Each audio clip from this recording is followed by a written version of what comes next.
Hello mga moms, malapit na kami lumabas at kami ay papasok na naman ng aking estudyante.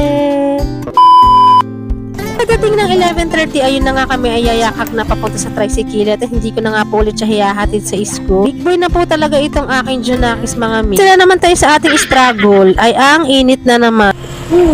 Hello, kuya. Pasok na ang mga person, maghahatid na naman sa iyo. Di ko nga mawari dito sa weather namin kung ano ba talaga. Kukulimlim, aaraw.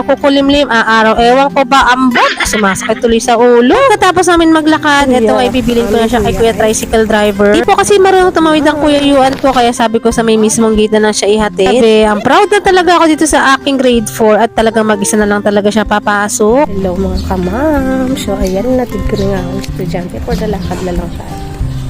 Ayan. So, napakatahimik dito sa lugar namin na. May mga tindahan sila dito pag hapon. So, ayan.